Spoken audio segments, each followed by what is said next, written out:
Apple just announced the next generation of iPhones, iWatches, and AirPods. This is a summary outlining the many features that we'll be expecting in these devices. Let's get into it. Starting with the Series 10 of the iWatch, Apple has introduced a couple of features to it. It has a larger display than the previous generations and it is thinner than they are. It's made up of a wide-angle OLED display and it can be viewed conveniently from any angle. Apple calls this brighter off angle. Its battery life has been boosted up to 18 hours of battery life. I feel Apple's major selling points for this watch is the fact that it tracks sleep apnea. They try to explain how much people tend to have sleep apnea and they don't know that they even have at all. But the watch has the ability to detect sleep apnea and this can actually save 1 or 2 lives. They took everything a step further in the iWatch Ultra. I mean, the iWatch Ultra's battery can last up to 36 hours and 72 hours on low power mode. It also has the offline maps, which means you can find your way home even if you lose connection. It has a stronger GPS, a very accurate GPS, and it is made out of grade 5 black titanium. One final thing to note is that it can go up to 3000 nits, and that is very necessary in the sun. So I guess it's a great product.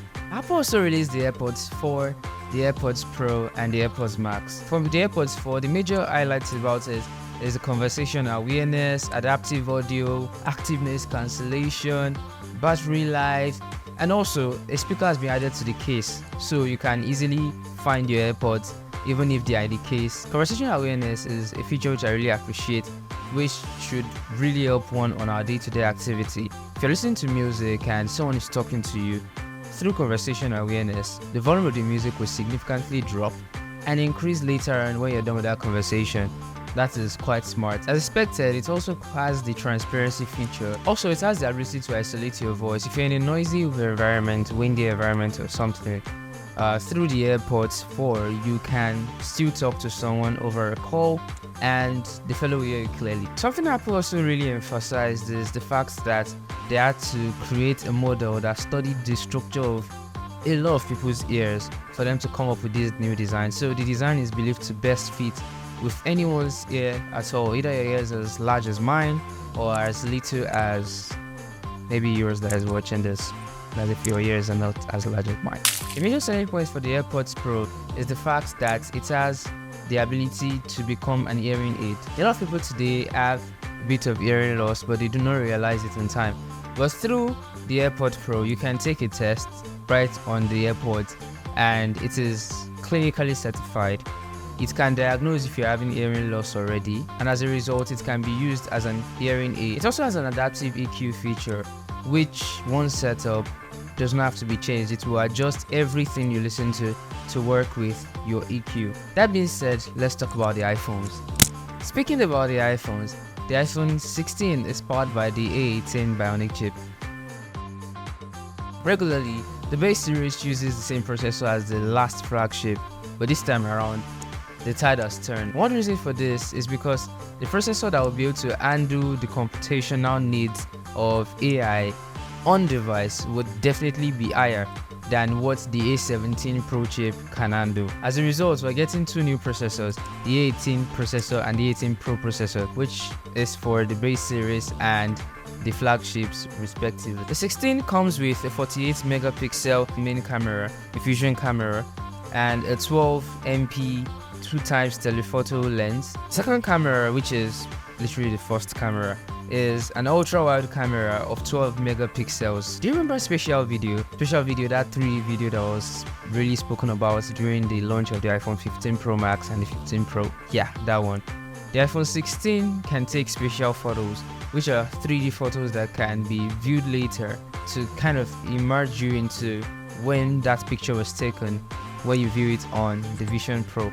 A new camera control button has been added to the phone, which makes taking pictures easier as well as navigating through a couple of settings in the camera app. The way it has been positioned, you'll most likely use your index finger, the index finger of your right hand, to control it most of the time. or if you're holding it in portrait mode, your thumb on the right finger. The phone comes with dynamic island, Wi-Fi 7, a big boost in the battery life, custom action button, and a couple of vibrant colors. It also supports hardware accelerated ray tracing, which is very helpful in gaming. Messages can be sent via satellite if cellular network isn't available. The 16 Pro and Pro Max takes this a step further. The Pro series comes with a 48 megapixel fusion camera, a 48 megapixel ultra-wide camera, as well as a 12 megapixel 5x telephoto camera. One of the new features that comes with Apple Intelligence is audio mix. Have you heard of Moises before? Moises is one app that can take your music and separate the bass, the keys, as well as some other instruments together, the vocals and the drums. You can separate all these things and allow you to export them individually or collectively. Like if you just decide to remove the drums and leave vocals and the keys and all that. That is similar to what audio mix is. With audio mix, you can choose to either totally remove the background noise in a video and it would sound like you recorded it in a studio, like a podcast studio, or you can decide to make it cinematic and let it have that sound design of probably the cutleries in the background or something like that.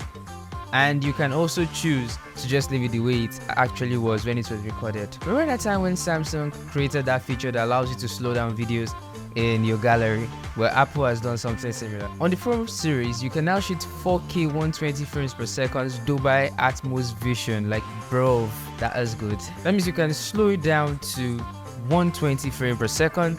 You can slow it down to 60 frames per second. You can even slow it down to 24 frames per second. That is mind-blowing. So you can have that dramatic slow mo.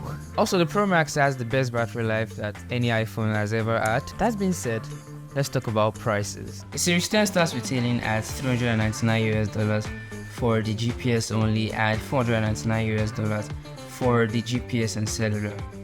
And the Watch Ultra 2 starts retailing at $799. The AirPods 4 starts retailing at $129, and the AirPods 4 with active noise cancellation starts retailing at $179, and the 16 Pro starts retailing at $999 for 128 gigs of storage, while the 16 Pro Max starts retailing from $1199 for 256 gigabytes of storage. Would you be getting any of these products, and why would you want it? Let me know in the comments. The pleasure is mine.